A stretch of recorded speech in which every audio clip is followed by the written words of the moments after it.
नमस्कार. लपंडाव सिरियलच्या येणाऱ्या काही पुढील भागांमध्ये आपण पाहणार आहोत की सरकारने सखी आणि तेजस्विनीला किडनॅप केलेला आहे. तर कान्हा त्या दोघींना कसं सोडवेल आणि नेमकं हे सगळं कसं झालं हे आपण या सविस्तर व्हिडिओमध्ये पाहणार आहोत. व्हिडिओ खूपच इंटरेस्टिंग असणार आहे, तर पूर्ण व्हिडिओ नक्की पहा. इकडे किरण माईला सांगत असतो की आत्ता तिकडे सरकारला घराच्या बाहेर हाकलून दिलं असेल आणि ती तिच्या कर्माची फळं सुद्धा भोगत असेल. मग माईला असं म्हटल्यामुळे खूपच राग येतो. मग ती म्हणत असते की कर्माची फळं भोगणार ती, कर्म तिला शिक्षा देणार नाही, असं होऊच शकत नाही. त्या घरातून बाहेर पडता क्षणी मनस्वीला आपण गाठायचं आपल्या बंदिवासात. ती मनस्विनी वनवास भोगत राहणार. आपण तिला किडनॅप करायचं आणि तिला कायमचा त्रास देत राहायचं. तिच्या नशिबात एका झटक्यात आरामात मरण अजिबातच नाहीये. जिवंत राहून क्षणोक्षणी ती मरणार आहे, एवढा त्रास आपण तिला द्यायचा. आपण तिला जिवंत ठेवून थोडं थोडं करून मारत राहायचं. एका झटक्यात तिला मारायचं नाही. लोक जगण्यासाठी भीक मागतात, आपण तिला मरणासाठी भीक मागायला लावायची. तिला अजिबात सोडायचं नाही, तरच माझ्या देवदत्ताच्या आत्म्याला शांती लाभेल. मनस्विनीचा माईला खूपच राग आलेला असतो. तर त्यांनी प्लॅन केलेला असतो की सरकार त्या घरातून बाहेर निघता क्षणी तिला किडनॅप करायची. पण येथे मात्र उलट झालेलं आहे. सरकारने सखी आणि तेजस्विनीला किडनॅप केलं आहे. तर ते कसं केलं आहे ते आपण पाहूया. तिकडे सरकारला किडनॅप करण्यासाठी किरण गाडी घेऊन आलेला असतो कामतच्या घराच्या बाहेर. तेवढ्यात त्याला कान्हाचा फोन येतो. तर तो फोन उचलतो आणि मग इकडे कान्हा म्हणतो की अरे किरण, कुठे आहेस तू? अजून आला नाहीस का? त्यावेळेस तो म्हणत असतो की अरे कामत हाऊसच्या बाहेरच आहे, मी संजय सोबत आलेलो आहे, माईने मला पाठवलं आहे. तर कान्हा म्हणतो की ग्रेट, मस्त केलं. जस्ट सरकार आत्ताच घराच्या बाहेर हकलून दिलेला आहे तिला, त्यामुळे लक्षात ठेव, ती बाहेर आली की लगेच तिला गाडीत टाकायचं आणि आपल्या घरी घेऊन जायचं, कळलं का? व्यवस्थित हे सगळं काम करायचं, असं म्हणून कान्हा फोन ठेवतो. मग किरण संजयला म्हणत असतो की संजय, व्यवस्थित लक्ष ठेव सरकारवर.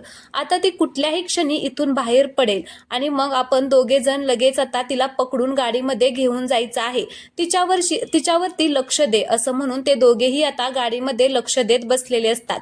सरकार मात्र आता घरातून बाहेर आलेली असते आणि ती खूप चिडलेली असते. तिचा खूप असा संताप होत असतो, कारण एवढ्या दिवस आरामात राहिल्यामुळे आता तिला असं बाहेर हाकलून दिल्यामुळे खूपच राग येत असतो. मग ती तिच्या गाडीपाशी येते आणि गाडीला हात लावून तिला काही जुन्या गोष्टी आठवतात. किती तिचा दरारा होता, तो रुबाब होता, पण आता ती रस्त्यावरती आलेली आहे. आता ती गाडीमध्ये बघते असं डोकावून. तेवढ्यात पाठीमागून ड्रायव्हर येतो आणि ड्रायव्हरला असं वाटतं की ही कोणीतरी भिकारीनच आहे, कारण तिने तोंड तिकडे दुसरीकडे केलेलं असतं. म्हणून ड्रायव्हर भिकारी म्हणून ओरडतो आणि तिला म्हणतो की ए, इकडे कशाला आलेली आहे, जा बाहेर, गाडीला हात लावू नको, ती सरकारची गाडी आहे, असं म्हणता क्षणी सरकार त्याच्याकडे बघते. तर आता तो एकदम दचकतोच आणि त्याला आश्चर्याचा धक्काच बसतो. पण आता सरकार काहीच करू शकत नसते. ती तिथून बाहेर जाते. तर किरण तिची वाट बघत बाहेर उभा असतो, पण सरकार वेगळ्या दिशेने जाते आणि ती त्यांना दिसतच नाही. दुसऱ्या दिवशी आपण पाहतो की सरकारला बाहेर हाकलून दिल्यामुळे आणि सखीला तिची आई इतक्या वर्षांनी भेटल्यामुळे सखी खूप खुश असते. तर ती कान्हाबरोबर बाहेर फिरण्यासाठी जाते. तर तिथे तिला गोळा दिसतो. मग तिला गोळा खाण्याची खूपच इच्छा होते, म्हणून ती गोळा खायला गेलेली असते तिकडे. तर काही माणसं सखीकडे बघत असतात, म्हणजे दोन गुंड असतात, ते सखीकडे बघत असतात. मग सखीला ते जाणवतं, म्हणून आता सखी कान्हाला म्हणते, बघ ना, ते दोन माणसं सतत माझ्याकडेच बघतायत, सारखी माझ्याकडेच बघतायत. तर कान्हा त्या दोघांकडे बघतो, तर ती माणसे खाली बघतात. थोड्या वेळाने गोळा खाऊन झाल्यानंतर सखी कान्हाला म्हणत असते की कान्हा, तू त्या गोळ्यावाल्यापाशी जाऊन त्याचे पैसे देऊन ये. तर तो तिकडे गोळावाल्याचे पैसे देण्यासाठी जातो आणि पैसे देऊन परत येतो.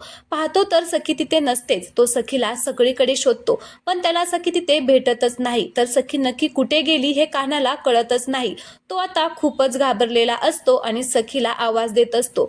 इकडे सरकार एका सार्वजनिक नळापाशी हात धुवत असते आणि म्हणत असते की इतक्या सहजासहजी राज्य बदलत नाही. आता यापुढे नवीन खेळ, नवीन अध्याय, नवीन सरकार दिसेल तुम्हा सगळ्यांना. सरकार 2.2. आता बघा तुमचा मी कसा खेळ करते ते असं म्हणून ती तिच्या माणसांना लावून सखीला किडनॅप करते आणि त्याचबरोबर तेजस्विनीला सुद्धा ती घरातून किडनॅप करते आणि एका जंगलामध्ये घेऊन जाते आणि तिकडे नेऊन तिचा बदला पूर्ण करणार आहे. तेजस्विनीने जसे तिच्या कानाखाली वाजवली होती तशीच आता सरकार सुद्धा तेजस्विनीच्या कानाखाली मारते आणि तिला तेथेच बांधून ठेवते. त्याचबरोबर ते गुंड आता सखीला सुद्धा घेऊन आलेले असतात. दोघींना एकत्रच बांधते. तर कान्हा दोघींना आता कसं सोडवणार हे पाहणं खूपच इंटरेस्टिंग असणार आहे. सखीला पण आता तिच्या शेजारी बांधल्यामुळे ती आता दोघींना खरं तर गोडाऊनमध्ये घेऊन जाते आणि दोघींना एकत्रच बांधते.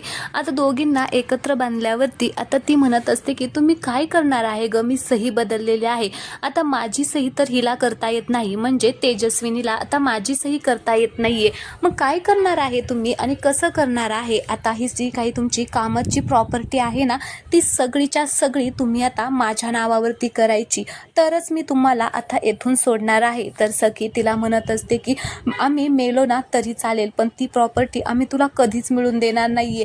आणि तुला काय वाटतं ग, तू अशीच सुटशील? अगं आत्ता आम्हाला सोडवायला कान्हा येईल. आता कान्हा येईल असं म्हटल्याबरोबर इकडे आता मनस्विनी मोठमोठ्यानेच हसायला लागते आणि म्हणते कोण ग तो कान्हा, कोण ओळखतं त्याला, काय त्याची व्हॅल्यू आहे, काय त्याची किंमत आहे, कोण कुठला तो कान्हा आणि आला आणि काय सत्य बाहेर काढलं म्हणून काय तो हिरो झालं का? असं होऊ शकत नाही. सरकारच्या पुढे कोणच हिरो असू शकत नाहीये. मी सरकार होती, मी सरकार आहे आणि मी सरकार कायम राहणार आहे, अशी आता ती त्या दोघींना धमकी देत असते. पण सखी पण हसते आणि म्हणते की हा जो तुझा ॲटिट्यूड आहे ना तो कान्हा आल्यावरती बघ कसा होतोय, नाही तुला आमच्या पायावरती नाक घासायला लावलं ना तर सखी कामत नाव नाहीये. आता दोघींची ते खूपच जोरात भांडणं होतात. तेजस्विनी मात्र सखीला समजावत असते, सखी बाळा हिच्या नादी नको लागू, अगं ही खूप डेंजर आहे, हिने 11 वर्ष मला एका खोलीमध्ये बांधून ठेवलं, तसंच ही आता तुला सुद्धा इथे बांधून ठेवेल. मला तर सवय आहे ग बाळा, मी 11 वर्ष राहिलेले आहे, पण तुला सवय नाहीये. हिच्या नावावरती प्रॉपर्टी करून तू इथून निघून जा. त्यावेळेस सखी म्हणते की नाही आई, अगं तू 11 वर्ष काढली, मी अजून 1 तास 2 तास नाही का गं राहू शकत. आई अगं कान्हा नक्की येणार, मला पूर्ण विश्वास आहे कान्हा येणार आणि मला इथून सोडून घेऊन जाणार. आता सखीचा हा ॲटिट्यूड बघून सरकारला मात्र सखीचा खूपच राग येत असतो. पण तेजस्विनीला सखीबद्दल खूप वाईट वाटत असतं, कारण तिला सवय आहे पण सखीला या सगळ्याची सवय नसते. तिने तिला खूपच जोरात बांधून ठेवलेलं असतं म्हणून. पण आता तेजस्विनी सुद्धा काहीच करू शकत नाही. मग तिला असं वाटत असतं की मी उगाच हिच्या नादी लागले, हिच्यामुळे माझ्या मुलीला सुद्धा त्रास होतोय.